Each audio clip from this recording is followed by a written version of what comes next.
Hello, good morning, good afternoon, good evening, wherever it might be. My name is Sean. I'm delighted you're joining us for today's ESPC community webinar. Today I'm joined by Joseph, MVP, who will cover monitoring and troubleshooting Azure applications with Azure Application Insights. We love hearing you guys have to say, so remember to join in on the conversation about today's webinar and more on X. Our handle is @ESPC_community and our hashtag is #ESPC25. Tweet us, tag us, and tell us what you learned. Don't forget to check out our Learning Hub, which is updated with the latest blogs, ebooks, webinars, and how-to videos. You can access and view the Learning Hub by visiting our website, sharepointeurope.com, and clicking Content tab at the top. Don't let the learning stop here. Continue to keep up and stay ahead by joining us for our next webinar, Drop the Base with Embedding and Vectors in Azure AI Search with Alan Smith, MVP. This webinar will take place Thursday, 21st of August, 11 a.m. to 12 p.m. CEST. For more information on this webinar, please check out www.sharepointeurope.com/Azure AI Week. At ESPC 25, we're going all in on AI, with expert-led sessions covering Azure AI Foundry, AI agents, responsible AI, generative AI, Copilot, OpenAI, and AI in SharePoint. This is your chance to learn directly from top experts and Microsoft MVPs driving the future of AI and productivity. Scan the QR code on screen and use the code Azure AI Week 200 to receive €200 off your ESPC ticket. As always, if you have any questions at any stage, please feel free to type in the questions box and Joseph will get to them during the webinar. This webinar will be recorded and added to the Resource Center, where you'll be notified by email when it is available. And now I'm going to pass you over to today's webinar presenter, Joseph. Hello, Joseph. Thanks for joining us today. Thank you. Happy to be here. Hopefully you can see my screen right now. Yep, I can see your screen. Cool. So my name's Joe Guadagno. Good morning, evening, afternoon, depending on where you are located. I am currently in a town called Chandler, which is just outside Phoenix, Arizona in the US. So for me, it's 6 in the morning. Enough about me.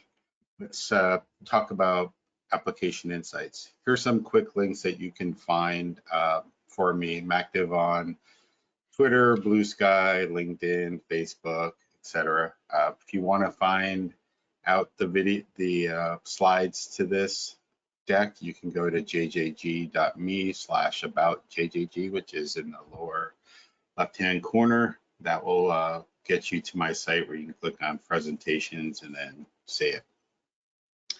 You can also scan this QR code, which might be a little hard. I'll leave it up for a second. It'll come back on at the end, and that will take you straight to the website with it. So let's talk about our agenda. So we're going to walk through application insights, where they're going to show you how you can add application insights to existing applications as well as net new applications.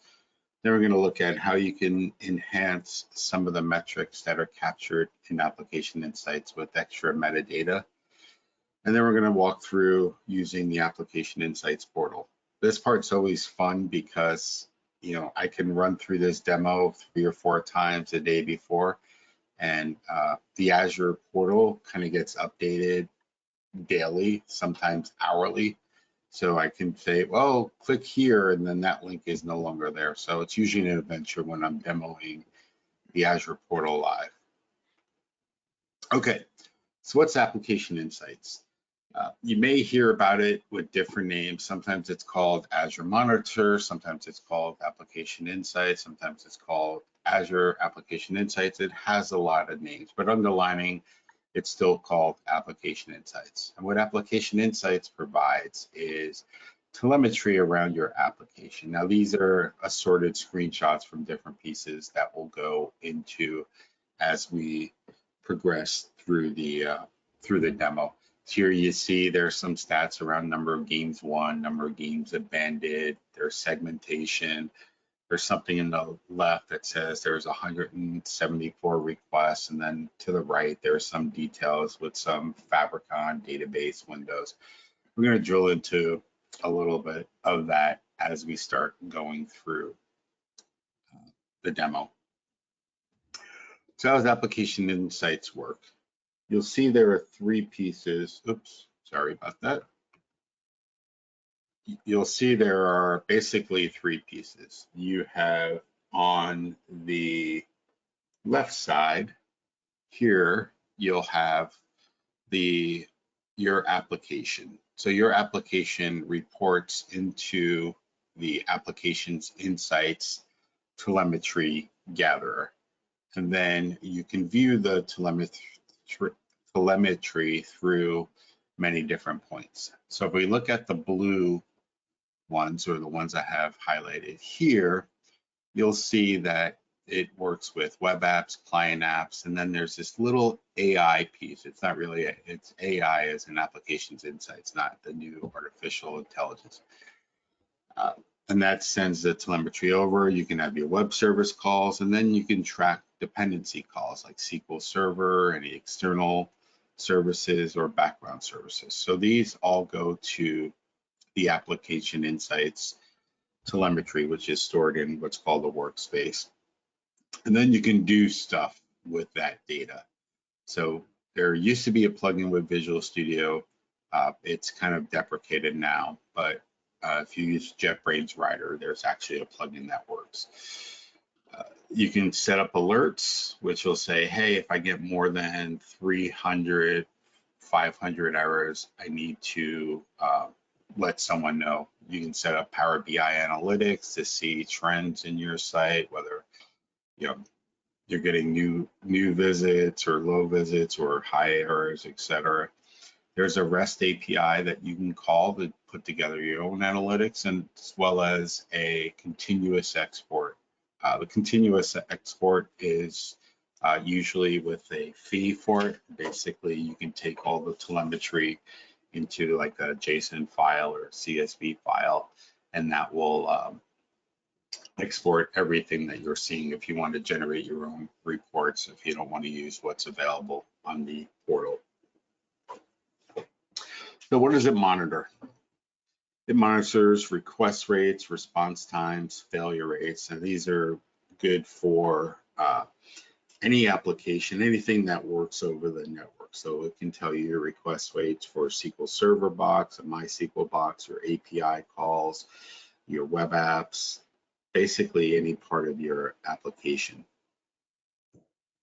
It tells you your dependency rates, their response times, and their failure rates. So we'll see in one of the examples, we're going to have a Microsoft ASP.NET app that uses APIs as well as an MVC front end with a SQL Server backend. We can see how the SQL Server is behaving, the response time and failure rates. If there's other API calls, you can also see that.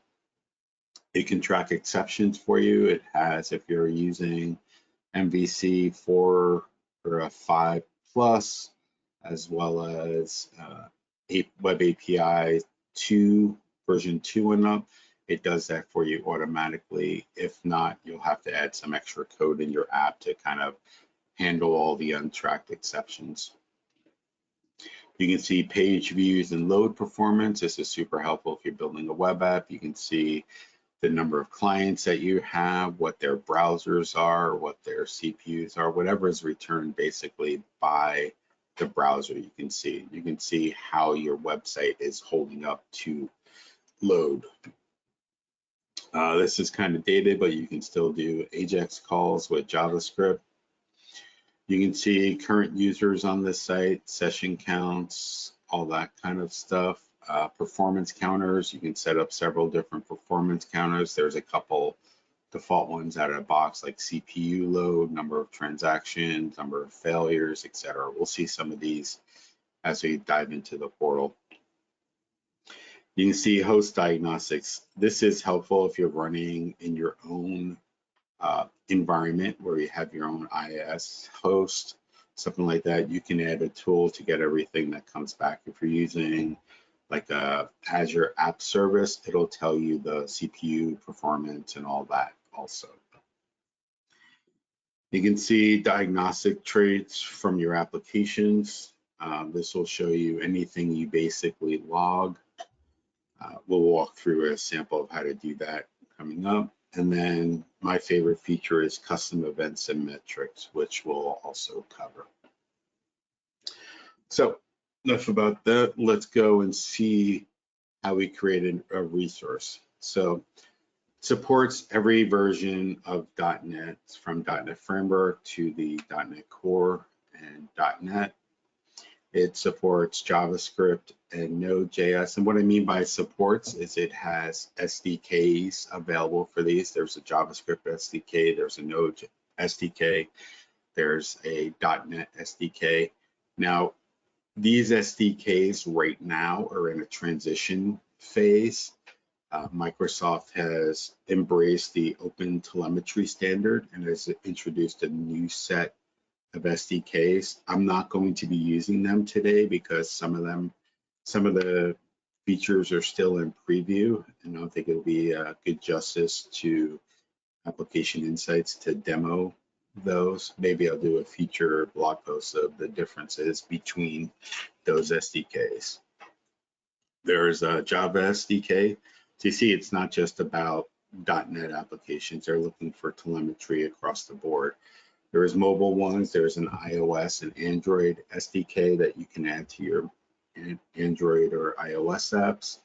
Then there's a couple of different plugins. And some of these plugins have kind of gone away. There used to be a WordPress plugin. I can never say that word. That will allow you to just add that plugin to WordPress and track your site for that. But they've kind of deprecated that for this open JavaScript one that they have. But there's also plugins for other environments. So if you're using JavaScript, you can go to this URL and get a link to this. You'll notice that every link in this demo is going to have an HTTPS jgg.me/AI_something, which makes it a little bit easier for you if you're taking notes or take a screenshot, since this is you're watching this on a computer. Basically, if you're using JavaScript, and we're going to see this in two of our examples, you're going to copy and paste this script, then you're going to replace this connection string right here, the value that you get from Azure. And we'll walk you through that in the demo. Node.js, you add a npm package at Microsoft/Application Insights Web, and now we'll have everything you need to do it. Then in your application, usually in your header application load, you import the application insights, then you set your connection string like you see here, and then you call a application or app insights load app insights, and then track page views for any page views you want. With being a node app, sometimes you can have pages that get replaced in place. So this track page view will allow you to treat those pages individually.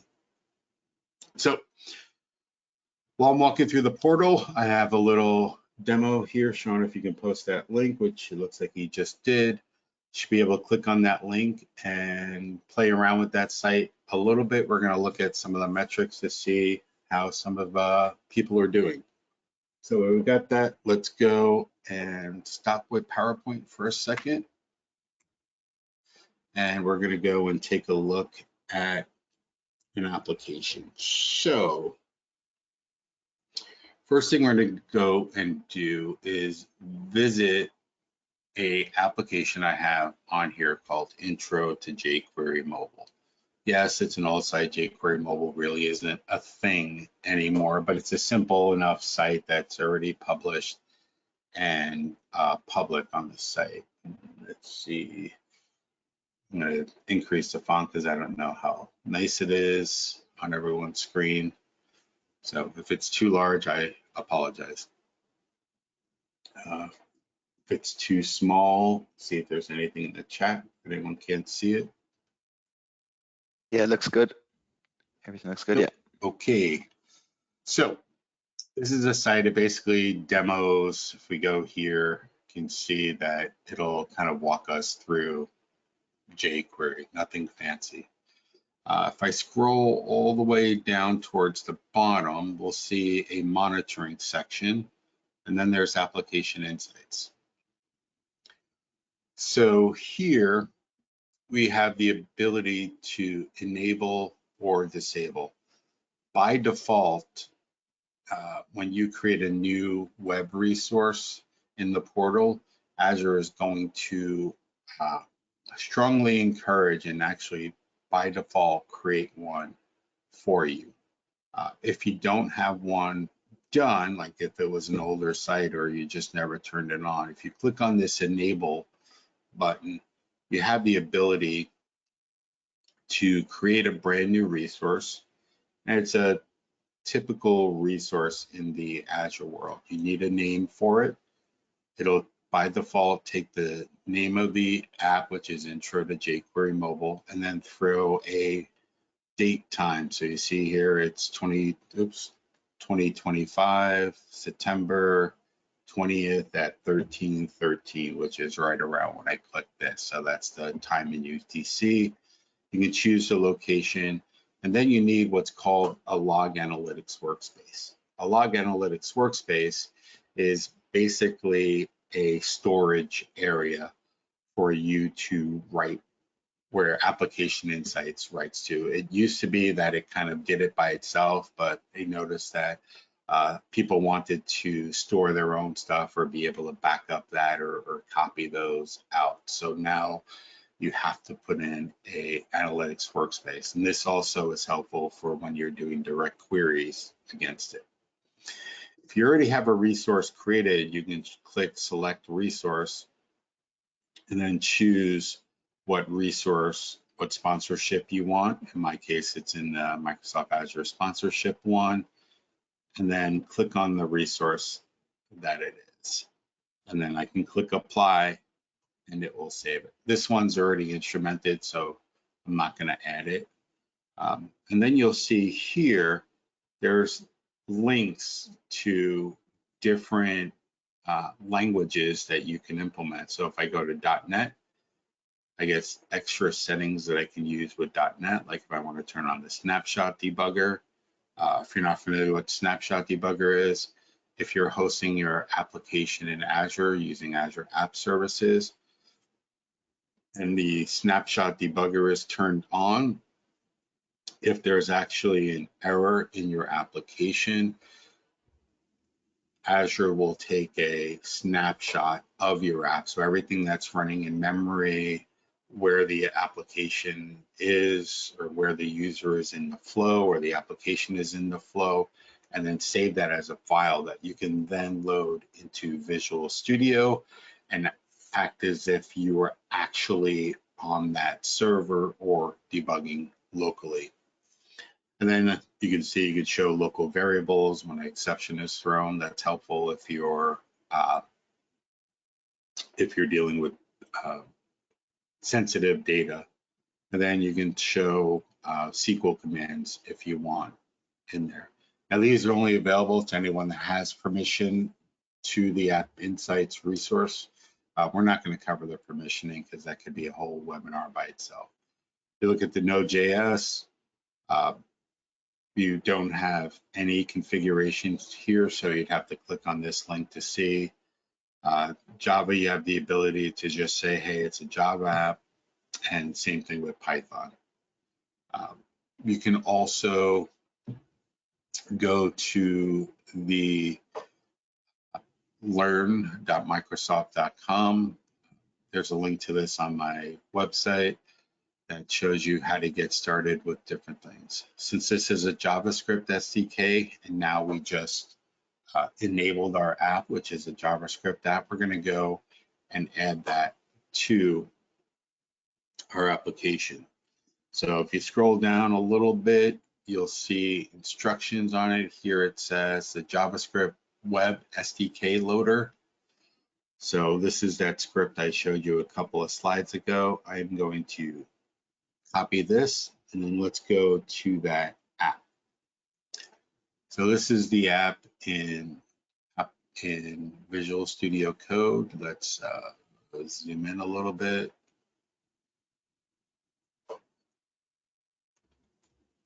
So it's a little bit clearer, and I would paste this into this, excuse me, script section, and because it's a dedicated script file, I don't need to do that. Now this site.js is called by every one of these pages, so it's going to make sure that this script is loaded as we go. As you can see here, there's this is the first page of it that loads that site JavaScript. So it needs this connection string. How do you go about getting the connection string? So for the connection string, we go back to the portal. Now I'm going to view this application insight resource, which I think I have open here. Nope. So I'm going to go here and view it. So if you go to back to the overview, under, I think it's monitoring. Nope, that just shows me key metrics. Where is it? Let's see if it's back here.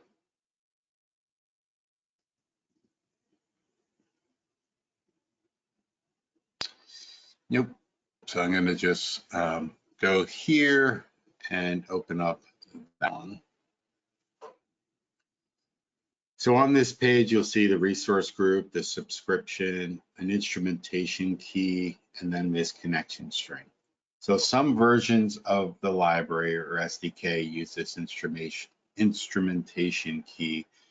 Newer versions use the connection string, and the connection string has a lot more info in it, like the server it's going to. This way you can do load balancing and stuff. The instrumentation key kind of follows an old path where you used to go to one server only. So now we copied that connection string by clicking on this little copy guy. We will go back to here and replace this. So if we look at this here, we see connection string looks very similar to like a SQL Server connection string. It's basically a key value pair. Instrumentation equals, instrumentation key equals this. Ingestion endpoint, this is basically saying you're going to go to this to get it. The live diagnostic, so it's basically everything around your app. The application ID is the app that identifies it. You can kind of put that wherever you want or whatever you want. In most cases, I just leave the default. So in this case with this, I would just take it, save it, and because this is in Git, I would just, it doesn't recognize any changes yet because I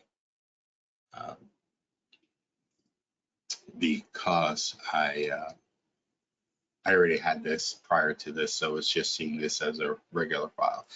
I'd save it and publish it, and then it's available in the site. So I'm going to pause for a second to see if there are any questions before I move on to Visual Studio. Yeah, there's a question in.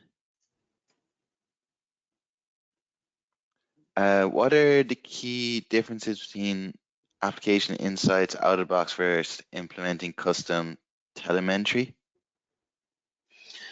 So the question was, what's the difference between Application Insights versus custom telemetry? So yeah, the real difference is you don't have to do a lot of the work, and for majority of the applications, it's free, unless you go over like a certain gigabyte usage in data. It's basically free. The telemetry, which you'll see in a little bit, is a little bit more than custom. In a lot of my applications, which you'll see in one of the demo ones, you use something like mlog or serial log and track some of the metrics. With this allows you to actually see all that in one place, and it ties a lot of that together. So it'll say, oh, your web app called this API ended up calling this other API, which called a SQL Server database that ran this query. You can track that whole series of connections or the call chain already by yourself without you having to do anything but install the SDK. It also depends on how deep your custom telemetry is. I know a lot of people, used to go and add in their own special events to log, like, oh, this user logged in, this user didn't. Now you can do that. You don't even have to make changes. If you're using the log, using an iLogger in your .NET apps, there's already providers that can just capture that logging and send it straight to App Insights. So you get one consolidated view across the board. Perfect. And just one other question there is it better to use one separate application insights resource per web app or one combined resource for all apps? So it depends on your definition of applications. And actually, let's take a look at that since we're going to move over to the portal in a second. So it really depends on how you want to see your telemetry. So if I go here and I go back and look at my applications insights resources, see here with this one, I have CWJG contacts API, contacts web, contacts function. Now I purposely broke out those because they're separate applications, even though they're part of one larger application. But in other ones, you'll see here, I just do intro to app insights and nothing else because everything is all self-contained. That's what I care about. In this particular, for one of my other production sites, I have everything in one resource. So that's the web app, that's the SQL, the API, all the Azure functions that I have, everything is together. It just depends on how you want to see that visualization.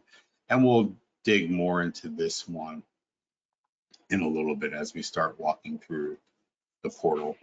But it really depends. I'm more of the mindset of doing everything that's related to the app in one thing. For this particular one, this CWJG, which is coding with JG, when I streamed on it, which is available on my YouTube channel, I put everything separate because we built out these three individual things one at a time. Ideally, we'd probably throw everything together like you see it, which is a common pattern across the board. So it depends on your preference, whether or not you want to see everything all together or separate. If you have different applications that are unrelated, like in this case, Desert Code Camp and Coding with Joji, these have nothing to do with each other, so I keep them totally separate. But all these three relate to each other. So the contacts web calls the contacts API, which the functions uses all those. So it's a big, depends on your scenario. My preference is to put them together if they're related, because then you'll get to see as we drill into it. Actually, we can look right here now. This is loaded. You get to see a lot more around how your application looks. Where's it? Investigate. So if we look at something like an application map, you'll see how this application relates to each other. So you see here, I have the API. API calls this Azure table. I have this web app or web broadcast, which calls this. I have a function app, which calls the site directly. And then the function app as well as the web app call the SQL. Function app makes calls out to this YouTube. So you get a holistic picture of the application. We'll drill into this a little bit more in a little bit. Any other questions? Yeah, there's another one just came in there.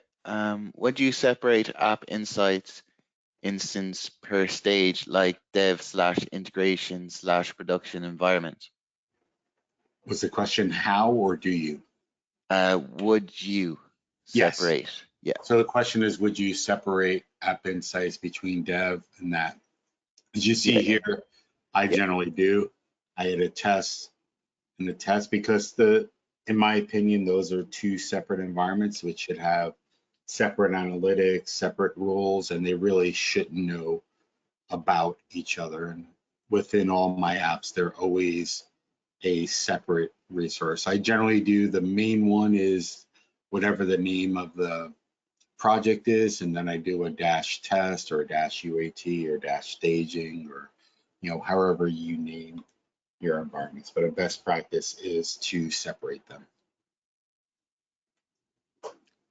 Perfect. That's all the questions so far. Thanks. Okay, so now let's pop open Visual Studio, which is this one. And let's say where's my, I don't have anything open yet. So if I want to do a new project, let's say I'm starting from scratch, greenfield project, and create a new project, and hopefully the font size is big enough. On my screen, these are gigantic right now. And I choose let's just go with a ASP Core Razor app.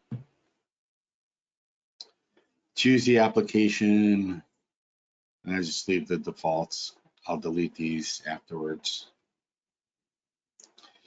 Choose the version, whether I want container support, whether I want Aspire orchestration, and then click Create.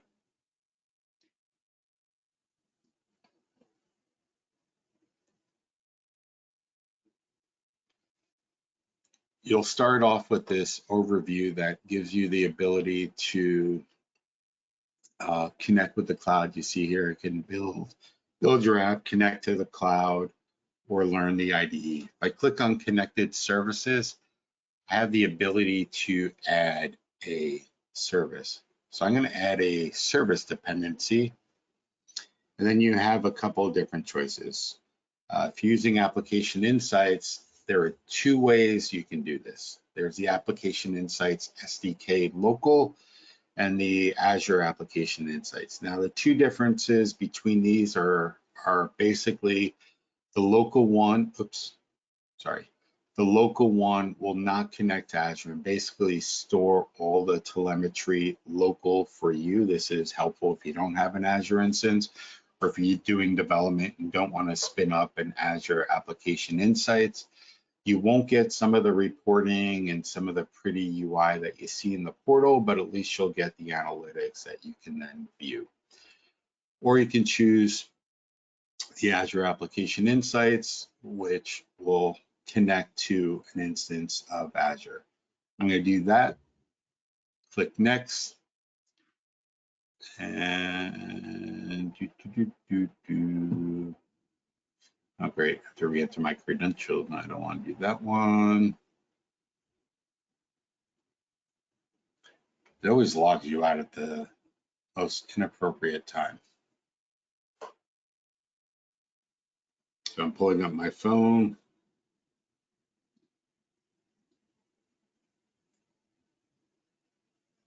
Come on.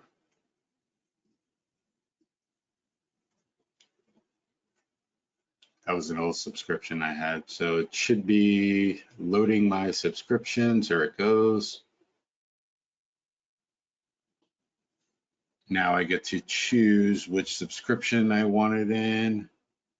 I would choose this one, and then it's going to give me a list of existing ones in there. So it went and said, oh, here are some ones that you have. If you want to use it, click that next, where you can do create new. Then it's going to prompt you with some of the basic stuff that you would get in the portal. What do you want to call it? By default, it's going to use your application name. It's going to ask you which subscription you want, what resource group, put this in presentations, and then what location do you want it in, and then what log analytics workspace. Now, if you don't want to choose an existing one, you can click on new, and that'll give you the option to create a new one. The same thing with this, and you can do new, and it will create a new workspace. Now, I'm not going to go and do one. We're going to see a better example going forward. So that's how you create it from scratch. Let's close that. Now let's look to see how you can do it in an existing app. At any point, if a question pops up, by all means, just holler in, because at this point, I'm going to be stopping very randomly. Yep. Let's go, and I want to open up one more window so you can see. Where are you? Presentation shortcuts. Or is it already open?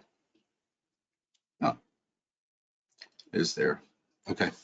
So I have this existing application. It is called Contoso. It's based on an example in the ASP.NET docs. It's a simple application that basically will go through and show you, will basically pretend a university. So if I run this application in about 5 seconds,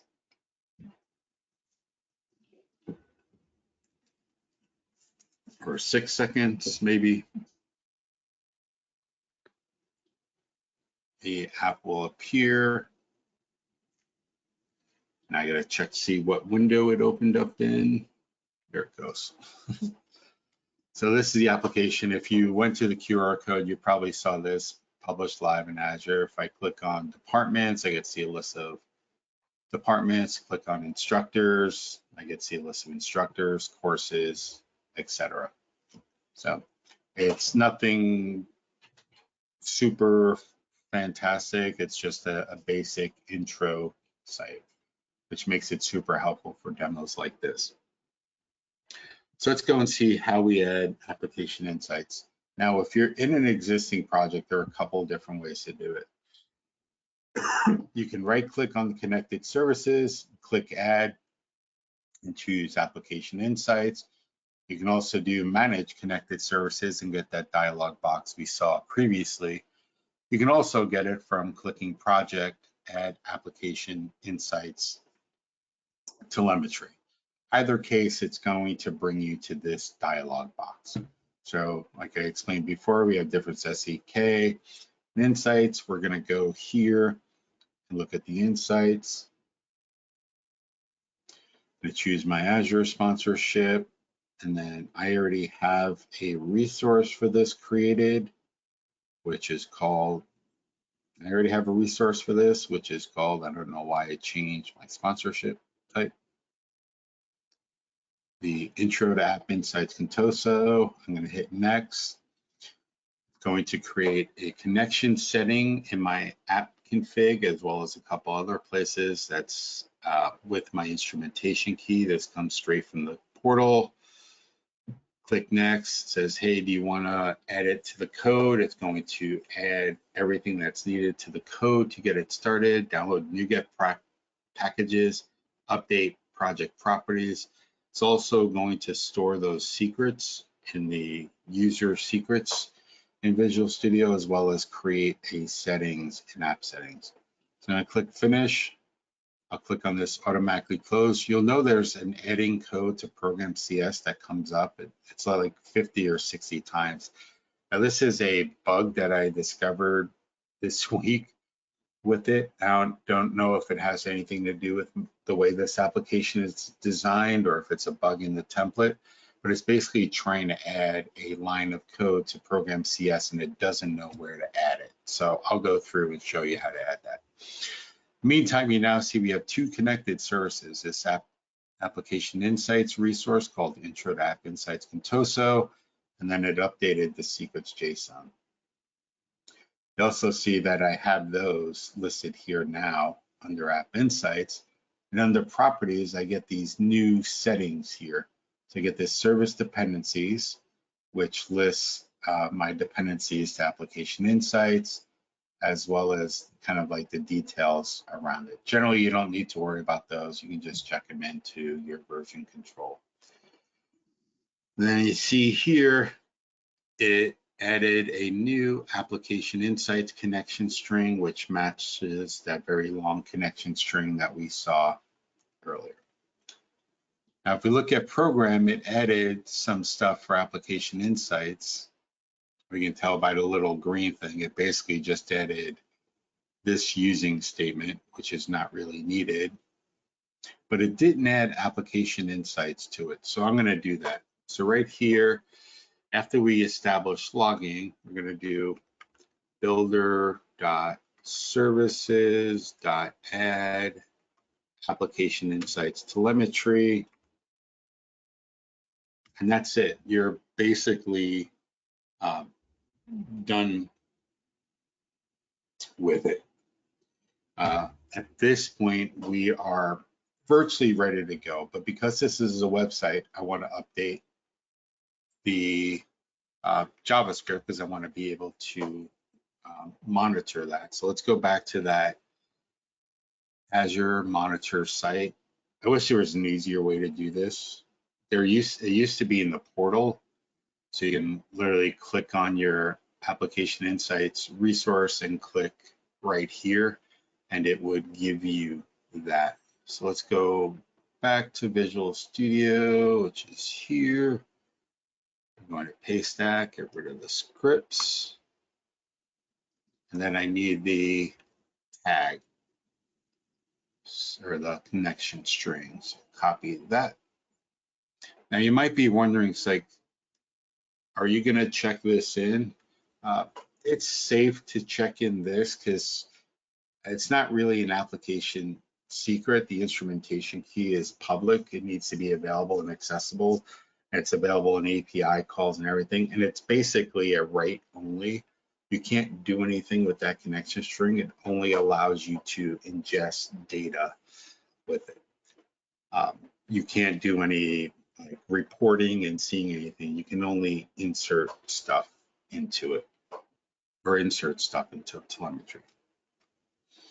So now everything's done.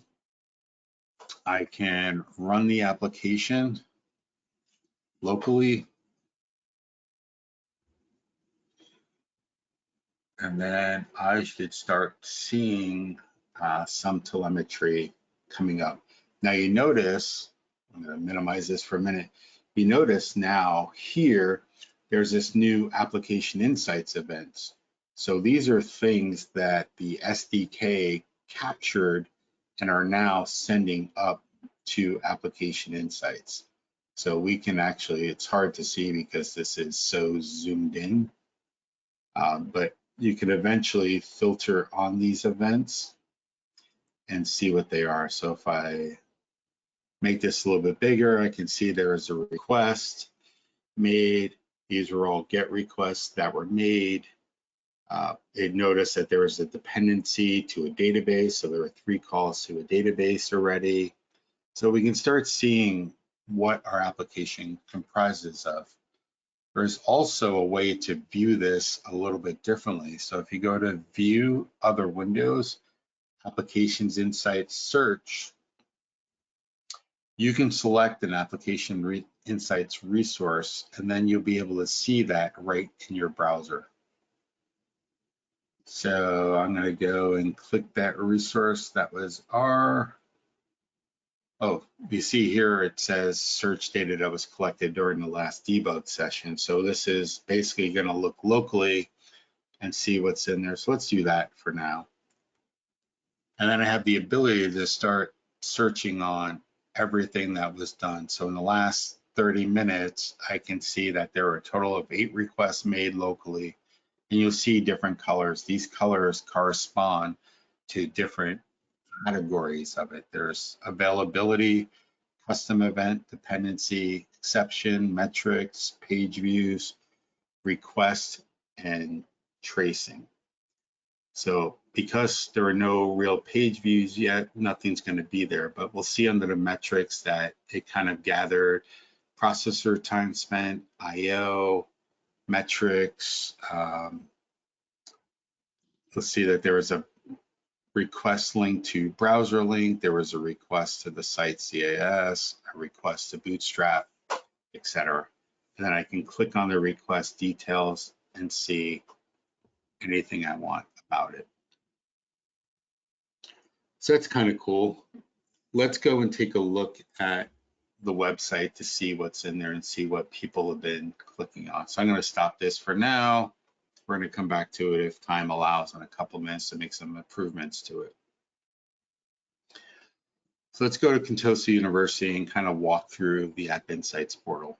So on your page, on the startup page, you'll see 4 tabs. These are always there. You can customize them or pin them or remove them.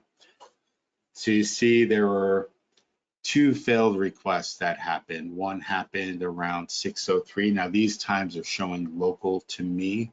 So it's 6:03 in the morning. For me, you can change that time frame on a different page, which will show you. You can see server response time is generally under 400 milliseconds. Number of requests, so I see a bunch of people started clicking on it right around 6:13 when we posted the link, and then it kind of faded off a little bit, and the server's been available the entire time. I'm going to skip over activity log and access control, because those can take full days to talk about. This diagnostic and solve problems will basically take a look at your resource. You can change how far it goes back.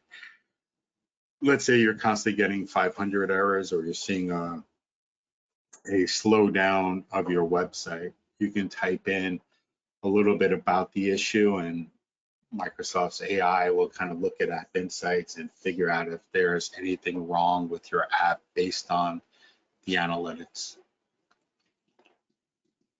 The resource visualizer in this case is pretty small because it's just the App Insights and its presentation, so don't really use this. You'll end up spending the majority of your time in the Investigate tab. So let's start off with the application map. And this can take a little bit of time to view. So if you just published an application like net new, it might take a couple of minutes or a couple of hours of usage for it to develop. But you see here that there was basically 2 things, because I'm sharing the same resource locally and in the web. So to get back to that question, so now I have kind of dirty data in here because I'm capturing both local and production on the same. But you see locally at this instance calls HTTP, which is the local host, and it'll tell me what the slowest call is. This one was 81 milliseconds. Let's close U. There's 1 instance running. It made 3 calls to a database. The average time was 33 milliseconds. If I click on that, I can see which was the duration. I can click on that and I can see that it was just 3 calls to the database. Since I'm only looking at performance, it's going to show me when those calls were and how long. They're almost all identical in size. So let's go back to the application map. Now you see here, there are 21 calls made, but there are a couple errors, and that's why this is red. So I click on this and I'll see I get a status code of 207, and I can do an investigate failures, and it will go and show me what happened. So I click here, I'll look at this. This is the connection string. I click on this, there's 1 error fail, and I almost can guarantee what it is. Someone clicked on the about page because there was a known bug on the about page and it breaks it. Hey, come on. So I end up clicking into the transaction. Now it shows me everything that happened. So I went from this get ho page, or basically get home, about, went to a database, and then it failed. So if I look at here, it tells me what the exception was. Microsoft Data SQL Server Client invalid column name discriminator. So now I know exactly what the error is. I can go back and fix it.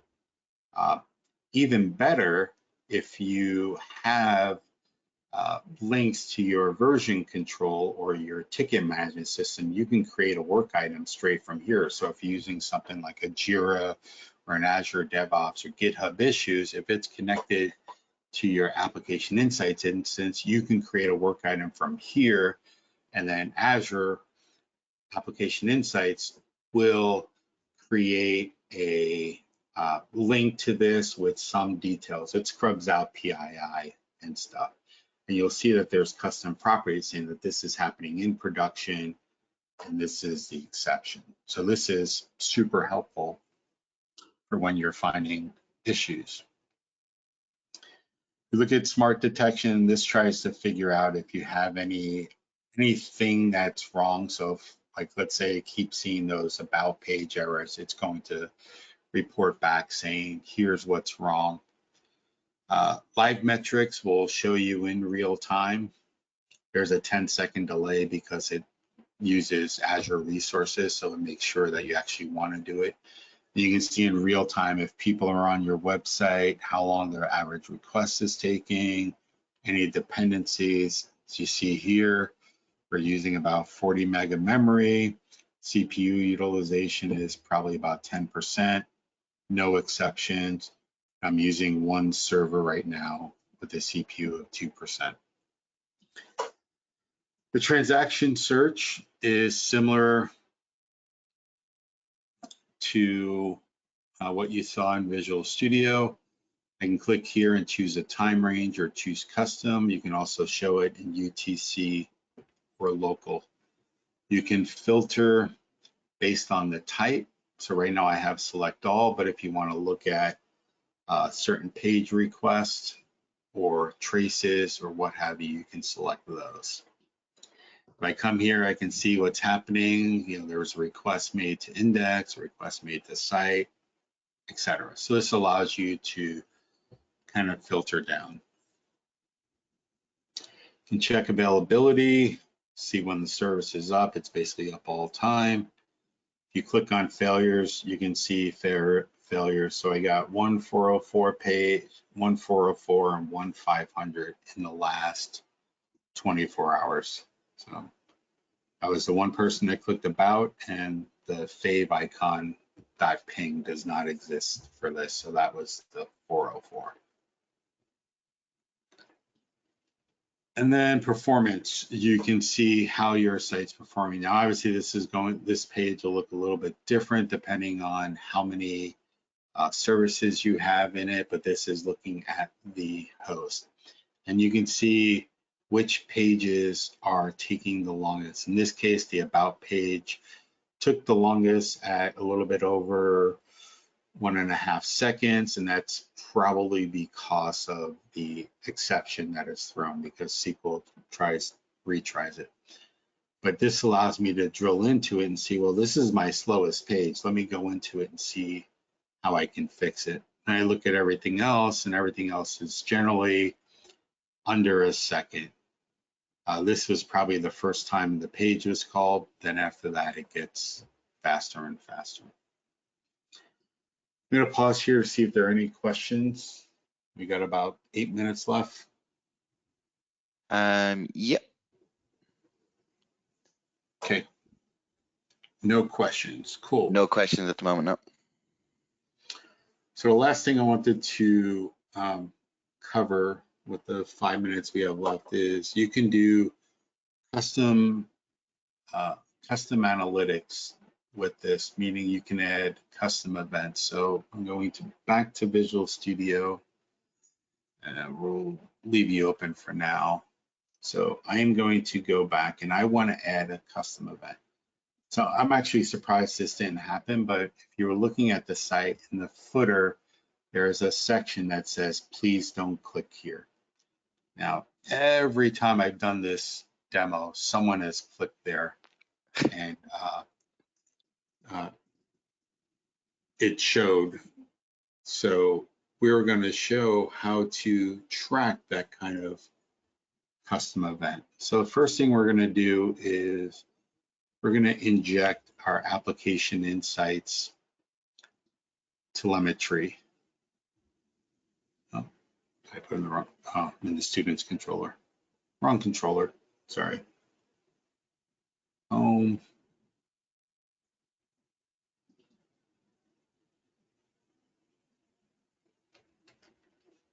So here I'm injecting a telemetry client that basically gives us access to the Application Insights SDK. I apologize for these grayed out references. Unfortunately, because of the zooming in and the font size, it really doesn't handle that well. So here we're logging, someone clicked the about, so we should see when that happens. But if we go down here, there's this push button event. So here I want to track when people do this. So I'm going to access our telemetry client, and then there's a track event. So I'm going to hit tab and just use IntelliSense.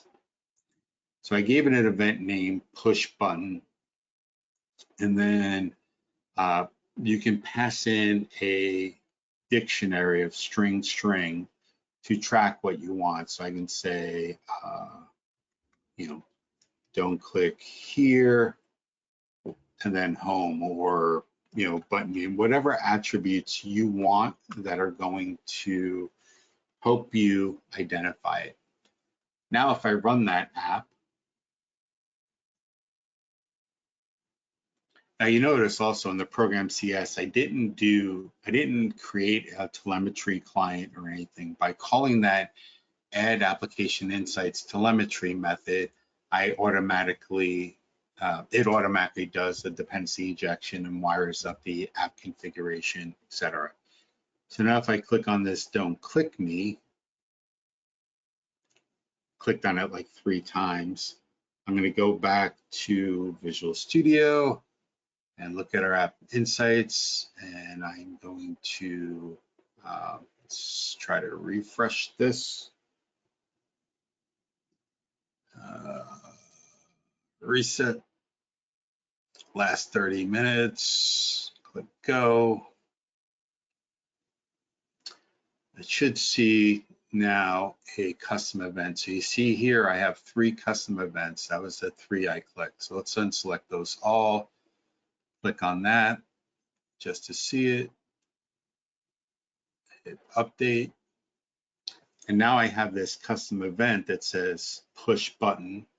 I can click on it and view the details of it. So here I see the ASP.NET Core environment is there, and I created a new method or a new property called button home, which is listed as home. So this allows you to be able to search on those custom events, or if a user logged in, you can do something like user ID and logged in. So that's about all the time we have. I'm going to pull a PowerPoint slide with the URL if you want to go and get the slides for this. Perfect. Right Yeah.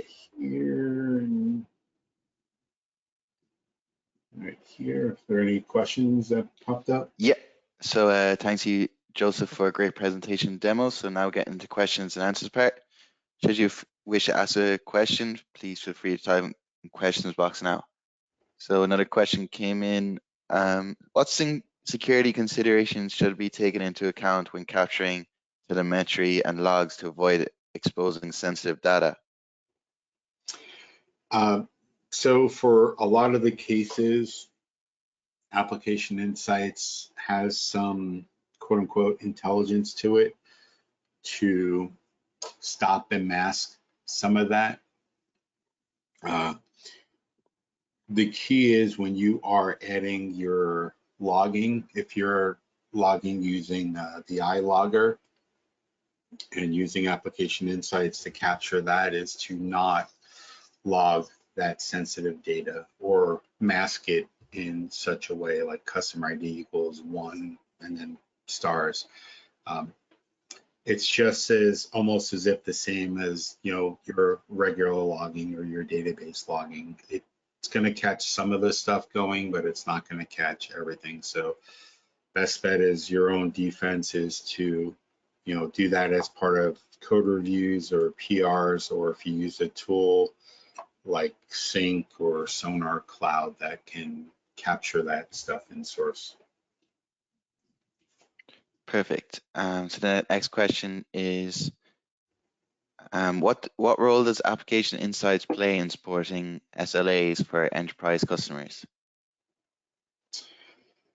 So Application Insights can help you see if you're meeting those SLAs, because it can report on your uptime for APIs or websites and stuff. It'll show you your availability and overall time you use. So it's a tool to help you. It's also to report on it. It's also a tool to help you to see where you're having those problems. So at one point I was showing, our slowest performing call was that about page. You can see where their slower pages are, and you can focus, or slower API calls or slower methods. It doesn't have to be web-based. You can see where those slower calls are and start working on those to help improve your SLAs. Perfect. Looks like that's all the questions. So on behalf of the ESPC community, we'd like to extend a big thank you to you again, Joseph, for taking time out today to carry this webinar. Really appreciate it. Thank you. Thanks for having me. So that's the end of today's webinar. You can find this webinar and more at sharepointeurope.com/resource center. Thanks again for all of you who joined us today, and I hope you join us again soon. Take care.